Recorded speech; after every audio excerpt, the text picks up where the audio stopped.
Amen.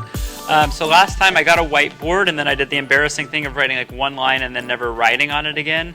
So the critic in me watched the recording back and I honestly was like, the stupid whiteboard is the only thing I can think about is why didn't you move the whiteboard? So I kicked the whiteboard to the curb. We broke up for a while. So we're going to jump in. I want to revisit some things we talked about miracles. Miracles are really complex in the sense that different Christian denominations and different believers have totally different views about what miracles are for. And so I just want to make sure we're kind of like launching off the same definition. And I love, I was chatting about a book that I had read, Crushing Chaos. I would recommend it to anyone who wants a great read. I love the idea that in a miracle, Jesus is giving us a glimpse into what it looks like for him to return his creation that has turned towards sin, to turn it back towards the creation story. So I want you to think about creation before sin enters the world. What is the creation before sin enters the world like? Perfect. Okay, give me some of the characteristics of it. God's presence.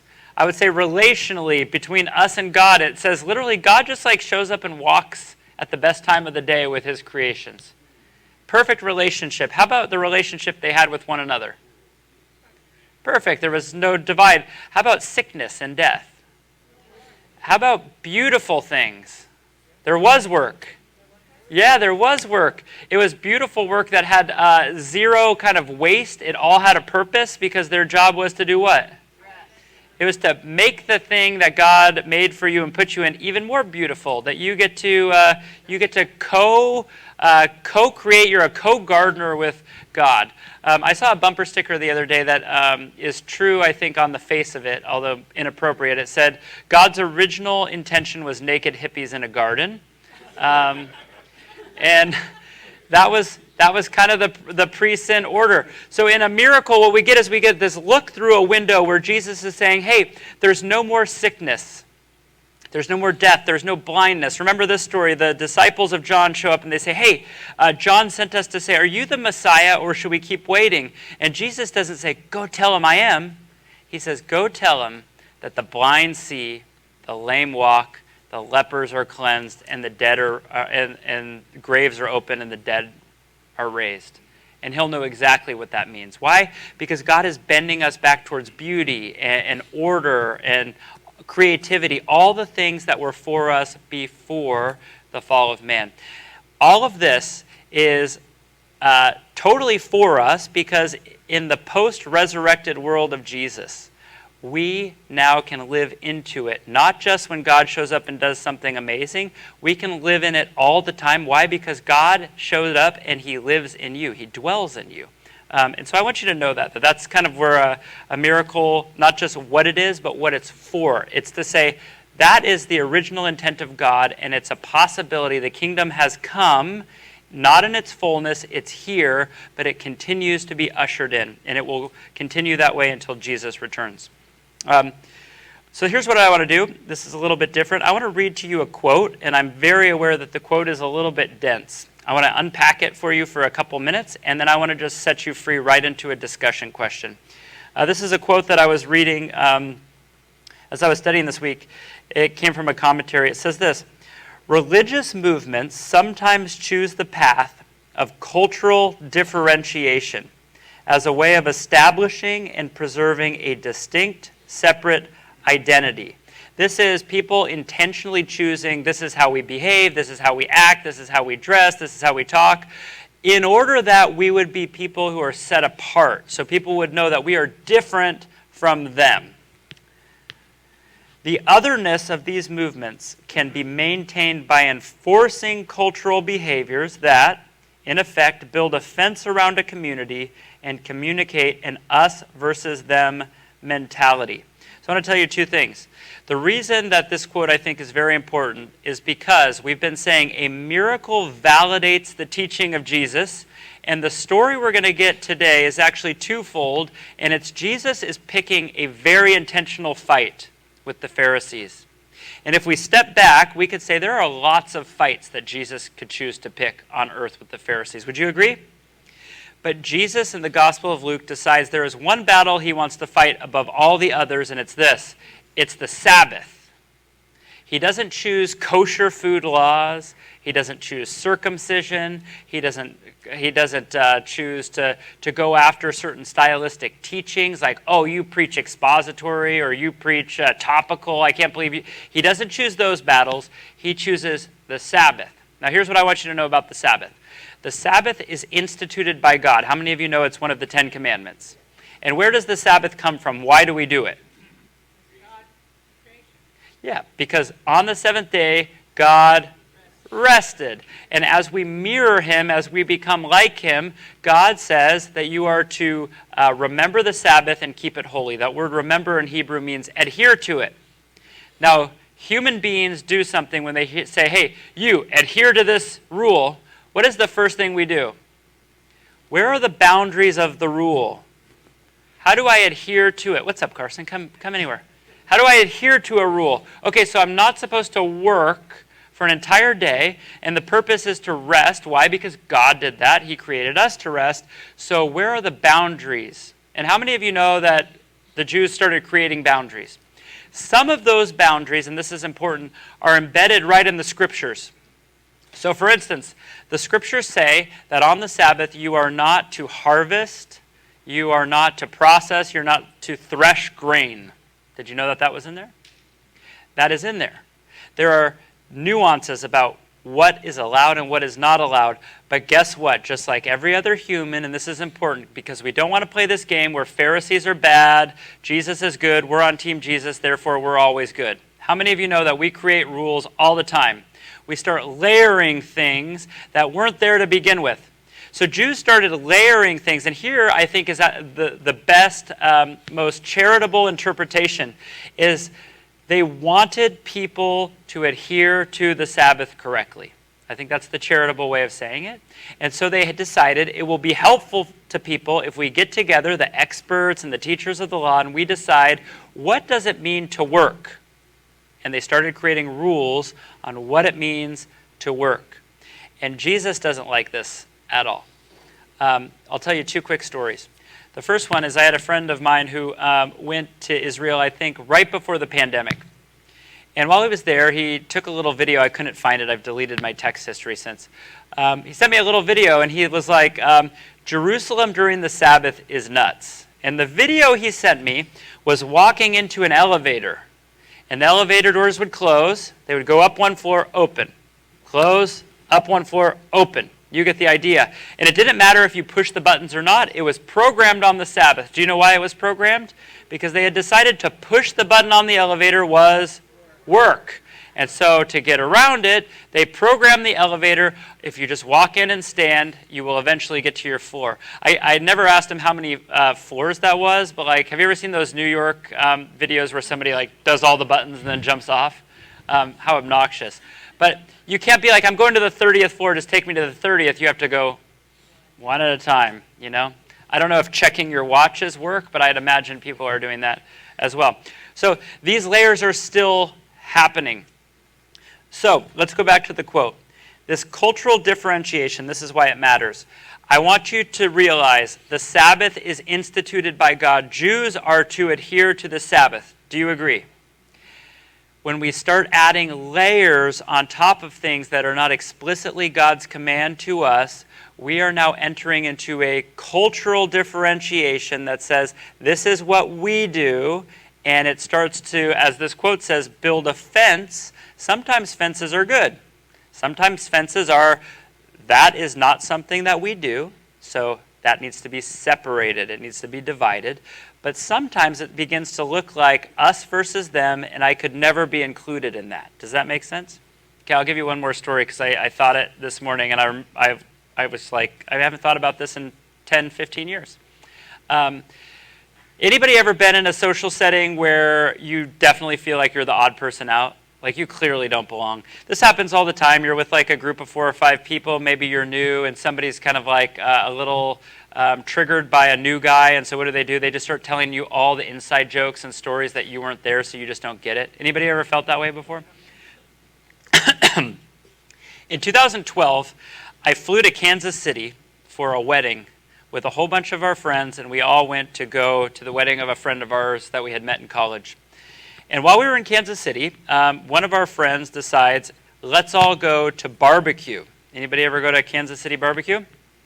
Okay, so unbeknownst to me, they select the most famous barbecue place in Kansas City. In fact, it is the place that if you go online and say, where did Kansas City barbecue come from? They say it came from Arthur Bryant's barbecue.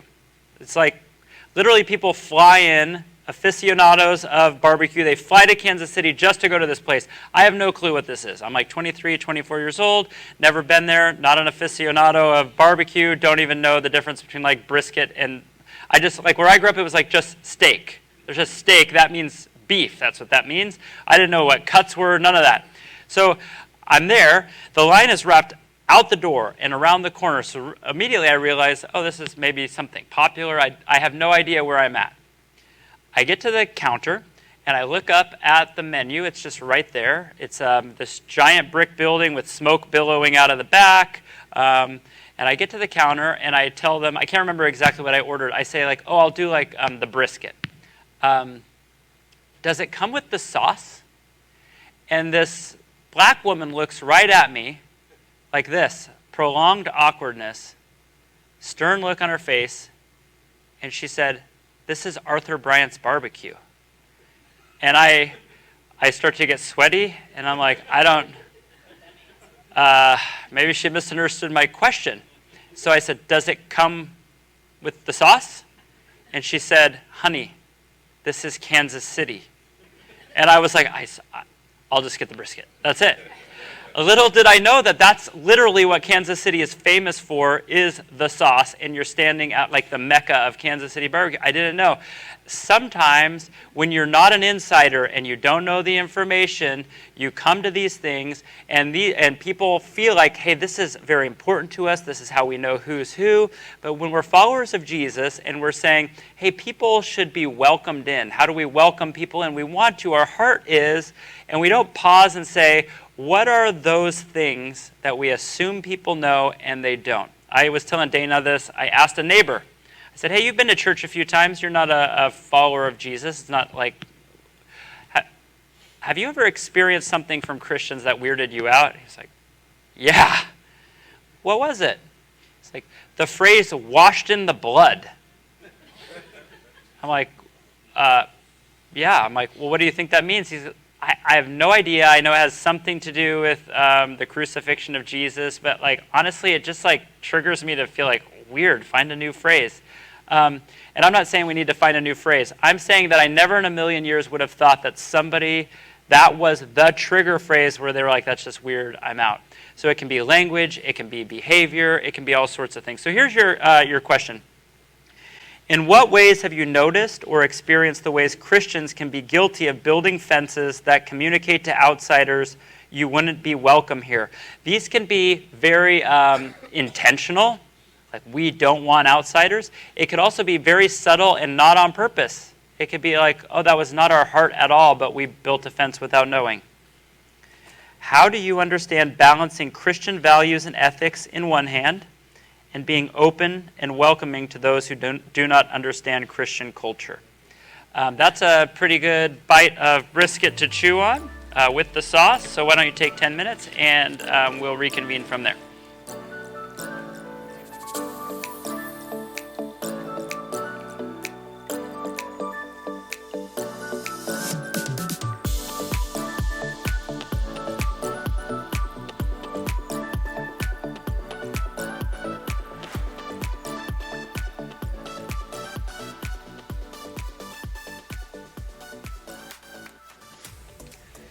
Curious what some of the things that were said. So what are the things that are intentionally or unintentionally building fences? Somebody tell me some good answers here.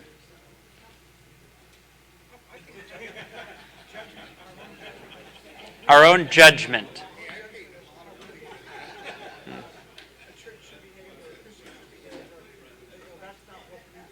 Yeah, that's a good phrase. We're going to move on, and we'll just debrief the question. But Judy is saying, I think, just summarized into the phrase, that's not what we do. And we can put a lot of things in that bucket. So what kind of things go in that's just not what we do's bucket? Raising our hands in worship.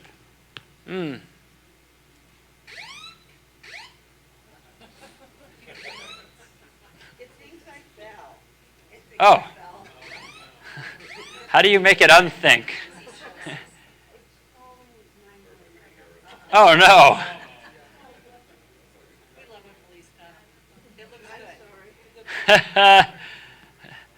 What else goes in the bucket of that's not what we do? Connie says raising our hands in worship.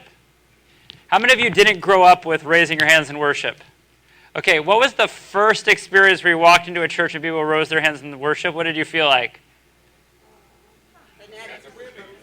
Weirdos, fanatics, relief. Okay. Yeah, and by the way, these lists are not like, okay, we're making a list of all the things we have to stop. That is not it at all. This is what the list is. Let's talk about raising your hands in worship. I have the opposite story. I became a Christian in high school. Around 2011, 2012, I was living in San Diego, and a friend of mine from my hometown who was a Christian flew down to visit me, and he was like, hey, let's go to church on foot. And the only church nearby that we could walk to was an Anglican church. I think it was called St. Peter's by the Sea or something by the sea. So we were like, okay, we go. So we go in, and it's like wood pews, and they have the numbers for the hymnal. And I'm still relatively new, especially to that. And I look over, and he's got his hymnal open, and he's just belting out the worship. And I'll never forget, I asked him on the walk back, I didn't know that you loved him so much. And he goes, I can't stand him. And I was like, well, what do you mean? Like, then why did you sing like that? And he was like, the worship style doesn't matter. We're worshiping God. He's going to show up one way or the other. I just wanted to do that. And I remember that stuck with me because the opposite is also true of we don't raise our hands, right? If we get stuck in the dogma of we don't, then we lose the fact that people have been worshiping God in song in various ways. How many of you know that when the hymnal showed up, there was a huge movement of Christians that were like, we got to burn the hymnals. This is way too progressive to let people sing like this. Before that, there was Gregorian chants, and then they tried to bring the organ in. The organ in church? Are you guys out of your minds? You heretics, how dare you? And now we have, flip-flopped acoustic guitars. And I'm not saying that we should be progressive and what's the next thing all the time. What I'm saying is that stylistically, God is worshipped in different ways. And the second we say that's not how we do it,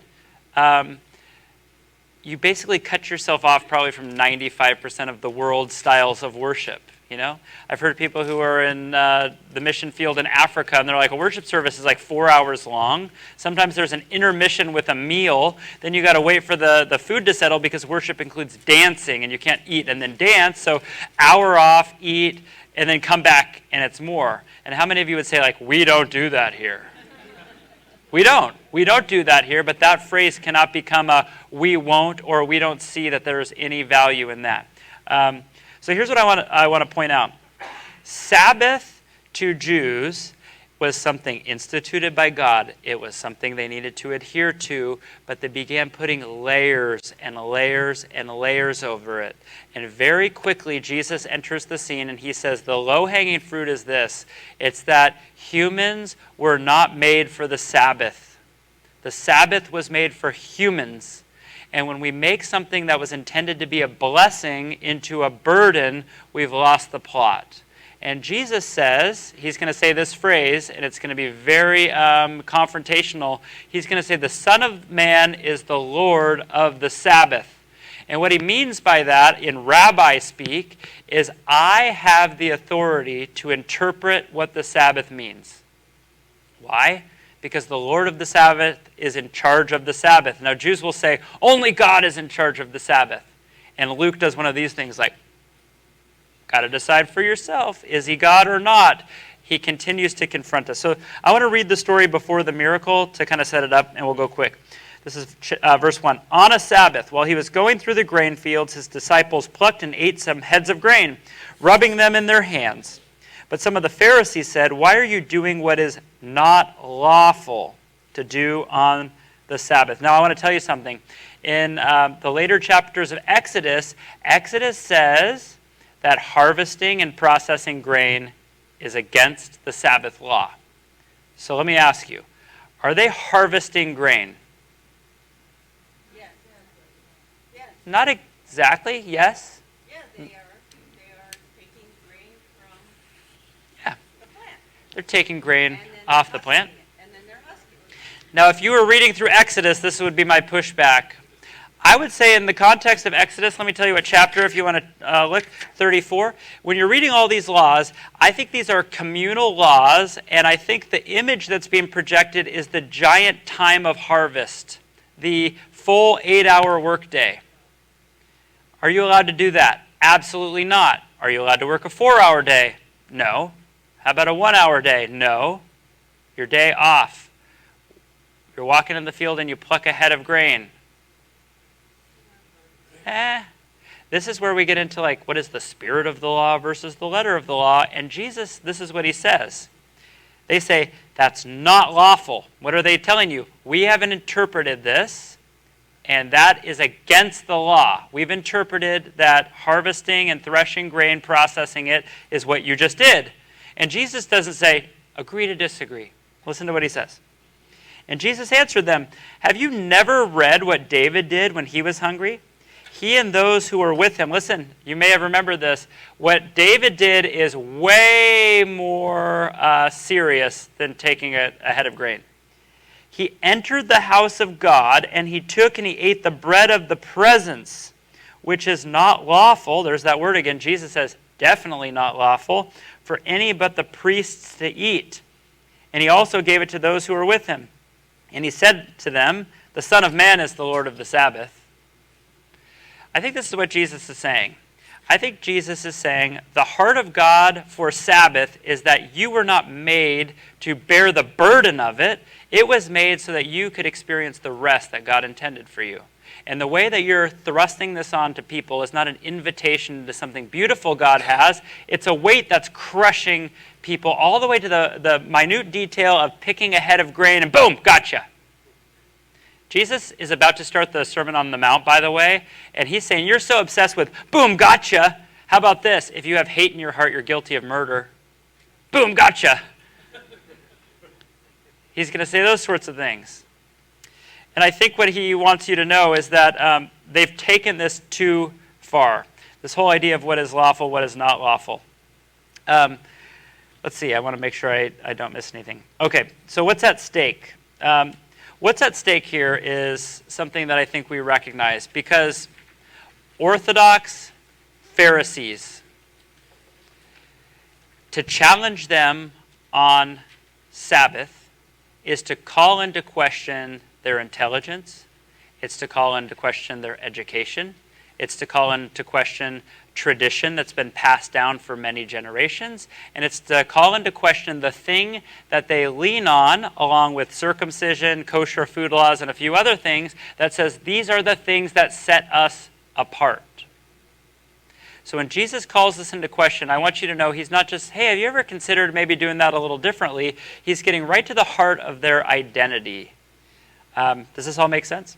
Okay, so I think by the first century, this has become a boundary to protect and enforce. The Sabbath has been much more about enforcing the law. Yeah, Pat? Is he also calling into question their authority? He's calling into question their authority because he's saying the Son of Man has the authority. That's not you.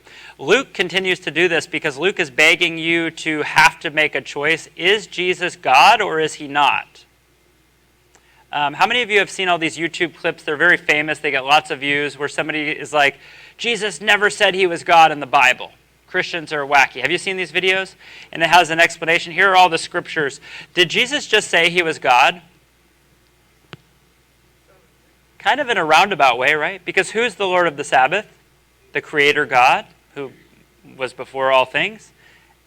And so if he's that, then you have to ask yourself, wait, is Is he saying he's God? Not directly, but he's indirectly saying it all the time. Why? Because he's inviting you to come to that conclusion on your own.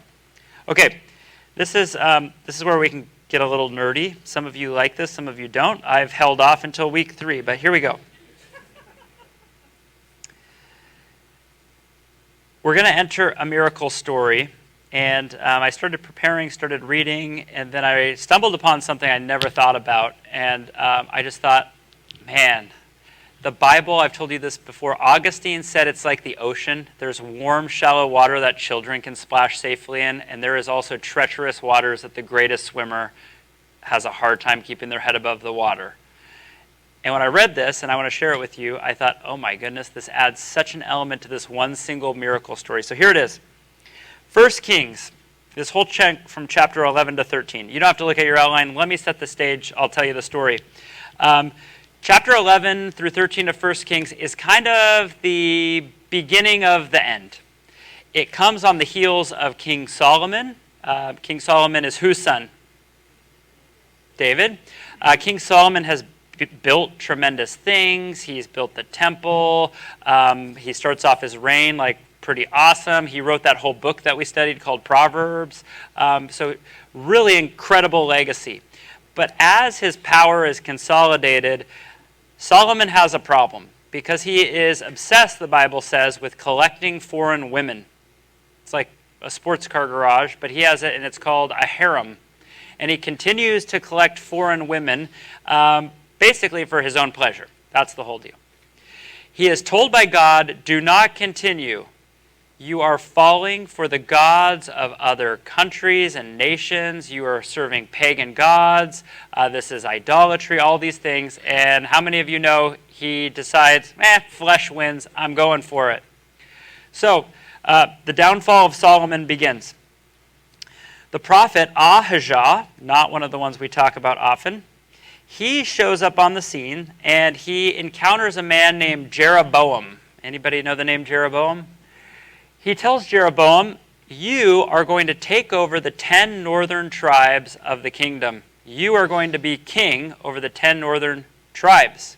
And what's expected of you is that you will tear down the altars to idols. You will reinstitute the command of God. And if you obey him, things will go well for you.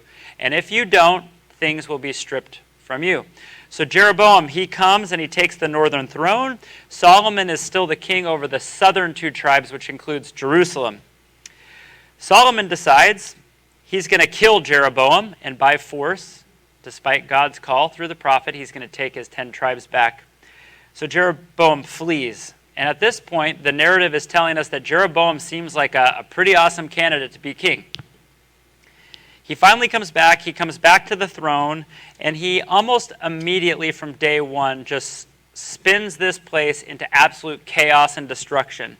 I wrote in my outline, I wrote spiritual bankruptcy. They went spiritually bankrupt. He not only does exactly what Solomon does, he does even worse. And by the time we see him, like in chapter 13 and 14, he has taken golden calves that they created. Does that remind you of anything? What's it remind you of? Exodus. He's taken these little golden calves, and guess what he did? He put them on altars that once served as places of sacrifices unto the Lord, and then he invites people to come make sacrifices to their gods on the altars that used to be used for worship to God. The other thing he does is he tells his entire kingdom, you are not allowed to go to Jerusalem. It doesn't matter what festival or feast. As long as Solomon is down there, he's terrified that if his people head for Jerusalem, they won't come back. They'll turn their back on him. It'll be bad.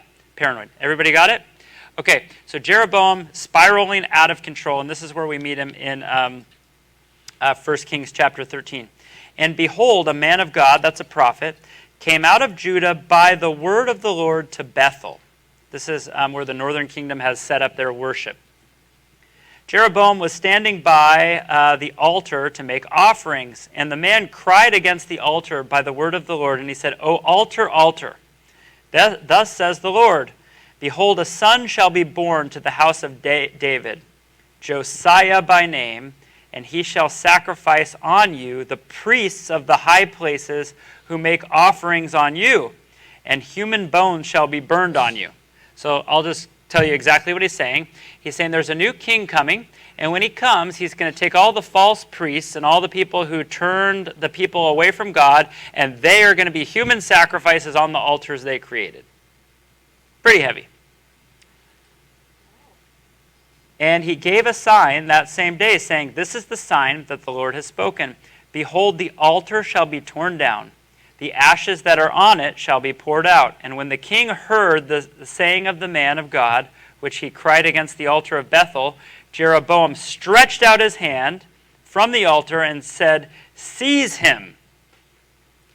And his hand, which he stretched out against him, dried up so that he could not draw it back to himself. In Hebrew, what happened is his hand seized and became completely paralyzed in its place.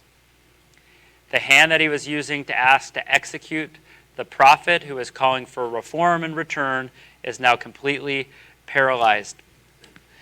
So I want to tell you this story because this introduces a story into Jewish minds that every child knows this story if you're Jewish. The outcome is his dried up hand. I read this in a commentary. I thought this was interesting. A Jewish rabbi, like in the 4th century, said his hand is just the outward expression of where his heart had already taken him. His heart is shriveled, his heart is paralyzed, and now his hand is just a reflection of what's going on in his heart. And so I want you to remember this phrase. The hands are an extension of the heart. You reach out to hug somebody, what is happening in your heart? Somebody cuts you off in traffic and your hand raises to give them a hand gesture, what's going on in your heart?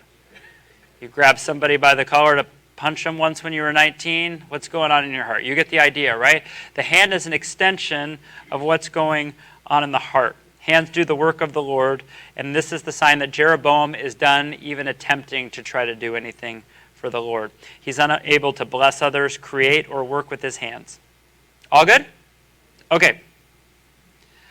On another Sabbath, verse 6, he, being Jesus, entered the synagogue and was teaching. By the way, this idea that your hand is the extension of the heart is an ancient Hebrew phrase. That's important to know.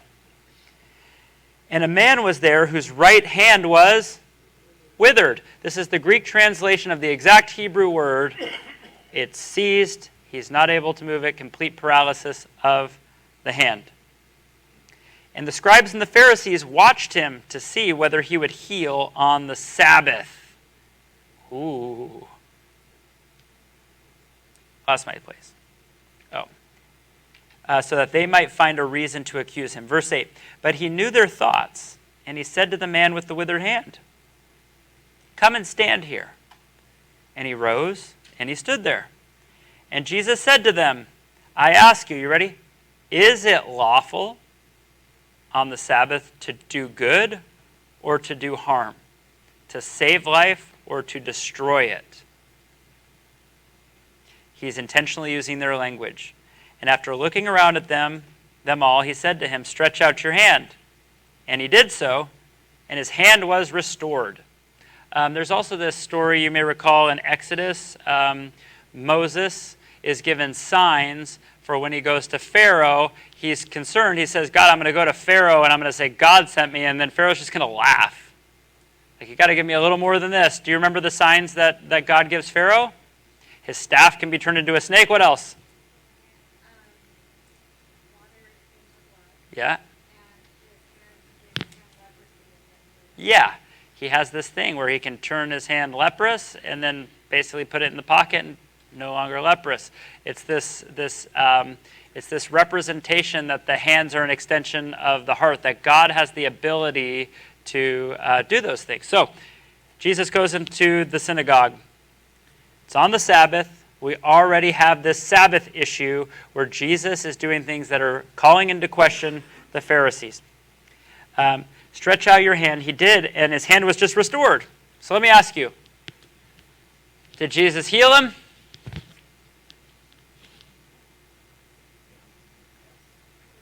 How did he do it? Did he bend down and spit in the mud and wipe it in someone's eyes like he did before? Did he even put a hand on him? Yeah, let me see that hand. Oh, that's interesting. It works now. So I think there's two things to be said here. Number one, Jesus has the power to heal this man's hand, of course. Number two, is Jesus intentionally doing a very subtle miracle to keep the Sabbath conversation going? Did he work for it? No. It seems like he just said, hey, let me see that hand. Oh, your hand seems fine to me. Wink and nod. So what did he do? Did he work? He willed it. Yeah. Now let's go back to his question. Is it lawful? Now this idea of is it lawful is a question that Jews ask of the things that we actually do, like with your physical body. Is it lawful to eat that? Is it lawful to lift that? Is it lawful to do X, Y, and Z? These are not usually matters explicitly of the heart. So what does Jesus do? He takes their language and he flips it into what is the heart of God. Where is your heart at? The Sabbath is an issue of the heart. Is it legal for me to do something good or not? You notice that they don't answer. We talked about this. A couple weeks ago. This is in Hebrew called a baruth. A baruth is a statement or a question that's meant to challenge in an embarrassing or confrontational way, where the person who's being asked knows they can't answer. You have all these people who are trusting you to be the spiritual leader. Hey, am I allowed to do good stuff on the Sabbath? And they're like, I can't say no. But in this case, I don't want to say yes because this guy's breaking the Sabbath laws. So it's an interesting miracle story. And that's it, by the way. There's no commentary. There's no go show yourself to a different priest. There's none of that. This man just has a hand. So, in contrast to Jeroboam, if the hand, as the Hebrew phrase goes, and it is an extension of the heart, Jeroboam's hand was just reflecting where his heart already found itself. What has Jesus just done for this man? He's made his hand reflect where his heart is at. So I think it begs a simple spiritual question, like where are our hearts at? Are our hands an extension of our hearts? And it's silly and it's low-hanging fruit, but like if you're doing hand gestures in traffic a lot, like you might want to check your heart. It's not simply like stop doing that. It's, hey, what's going on in your heart? There's anger. This is why Jesus, when he starts the Sermon on the Mount, just like a few verses, is going to deal with the problems of the heart. So I want to go back and wrap up this little chunk, and then we'll talk.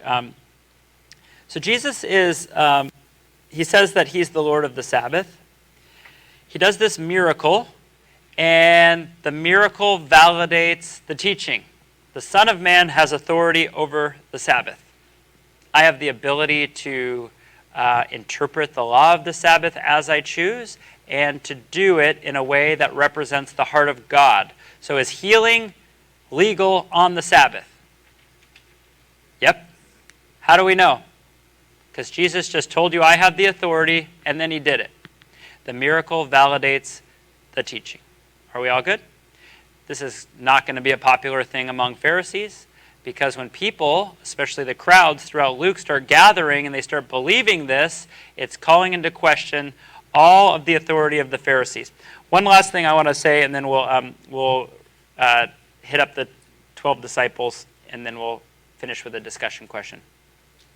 It's a really interesting book a while back. I think it's called, it came in a podcast called, can't remember what it's called. I'll find it. It's a sociologist, an Australian sociologist, and he's a Christian. And he uses these phrases and analogies that I really like. And he talks about Jesus, and Jesus of the Bible is pure. And we receive him in faith. And we put our faith and we put our trust in him. And it's beautiful. How many of you know that that's a beautiful thing? Sometimes when we get around Christians, especially competitive ones who want to be the best in the room, all of these sinful things start coming in. What we do is we start putting Jesus into a package. And we say at this church, not this one, but theoretical church A, we have Jesus, and the way we package him is Jesus is wrapped up in some paper this is how you're supposed to vote if you go to church here. And we only do hymns here. Jesus only does hymns here. And these are the social issues we actually care about, and those ones we don't care about at all. And we start layering. And the kids that go to church here, they're homeschooled because Jesus does homeschool here. And you start doing this. And we use this phrase. I read that there's like a huge divide in America, whether people say Holy Spirit or Holy Ghost. And it's like a pretty sharp contrast where the South meets the Midwest. Like, people go to churches like, I don't even know what the Holy Ghost is. What is that? This is a Holy Ghost. Jesus only says Holy Ghost at this church. And so what we do is now we have this package. And is Jesus in there? Yeah. He's at the core of the package. But we say like, oh man, you should put your hope in Jesus. And we hand it over and we say, this package is for you. It's a beautiful package. And people realize, wait a second, it came with all these layers. I didn't know that I wasn't allowed to question that. I didn't know that I had to crucify my love of contemporary worship music and only like hymns. I didn't know that. I didn't know I had to homeschool my kids. I didn't know all these things. And we're actually subtly giving off a message. Does that make sense? I think that's what the Pharisees have done. They've taken God's good and beautiful law that they were told to follow, and they've begun layering it and interpreting it.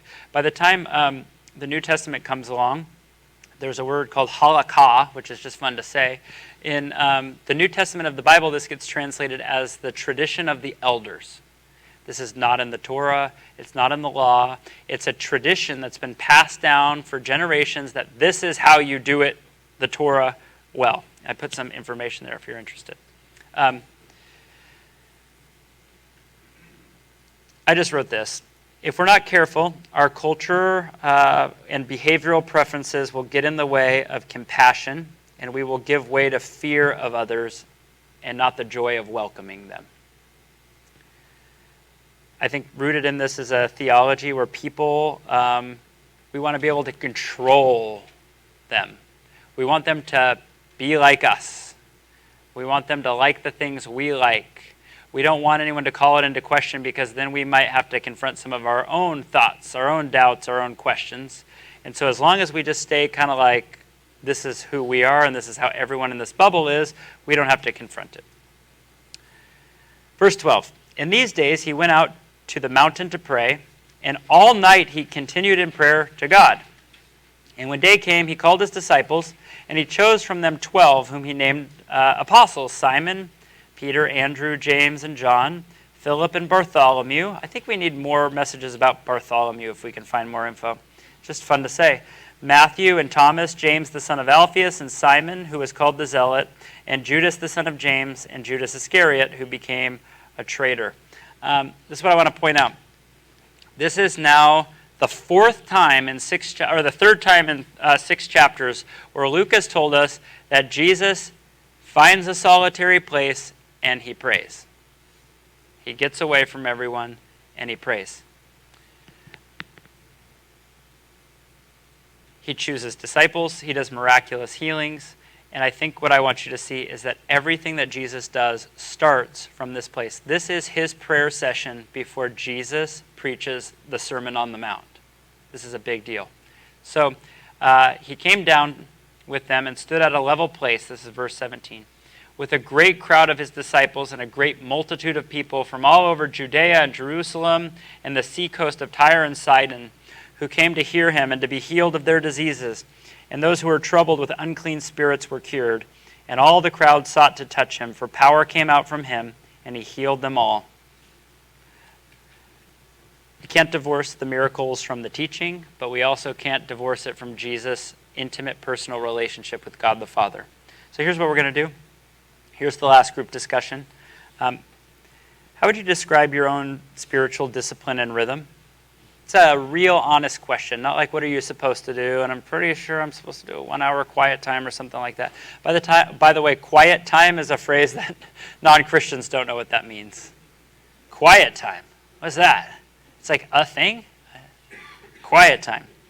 How would you describe that? Honestly and truthfully, like what do you do day by day? Maybe you're in a place where you're like, I don't have that. I have it a couple days a week.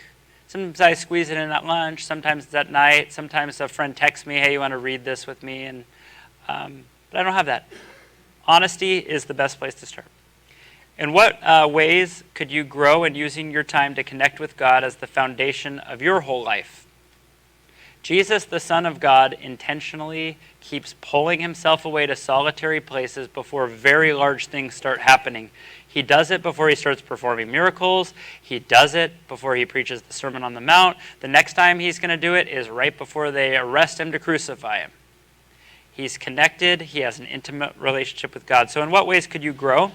And is there an area of your life you recognize you often forget about God's presence? So here's a question. Hey, when I'm sitting at work, I can feel the angst come up in me. That's a really big time I forget that I'm a follower of Jesus. That's not an embarrassing thing. This is so that we can grow together. So why don't we take 12 minutes or so, and then we'll wrap up from there. They're definitely going to solve it, yeah. Yeah. We should all turn and look, just so when the moment happens, we feel like we were there.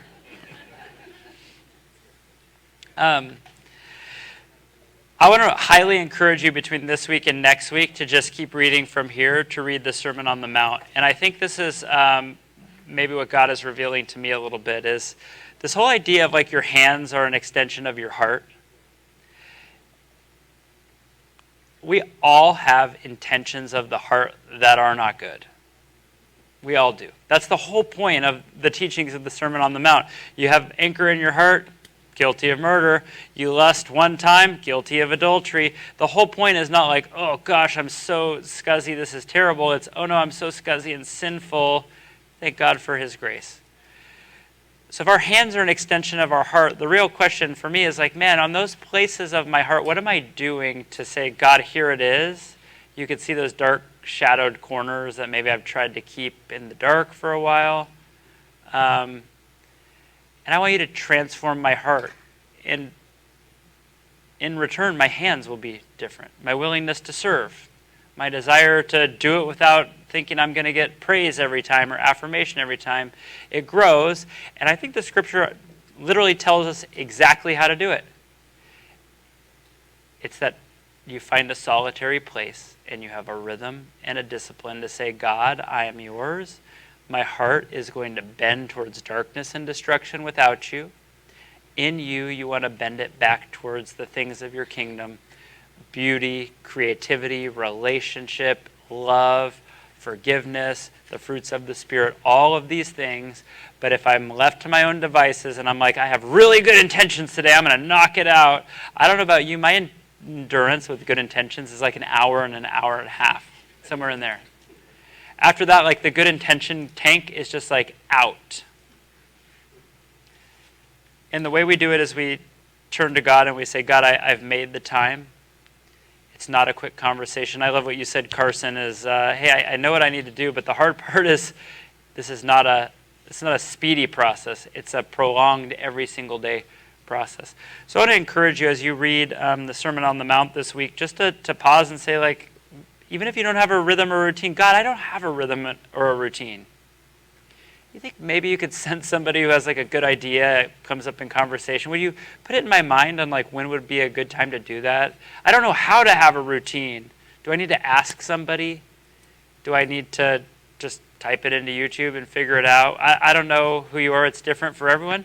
But like, don't go another day without it, because your heart will not change without him. He is the changer of hearts. And if your hearts don't change, the works of your hands will not change. And the scriptures we read tonight are those whose hearts are softening. God looses their hands to serve. And those who are hardening their hearts, he seizes their hands and says, your hands are just a reflection of your heart. So God, thank you. Thank you for Luke chapter 6.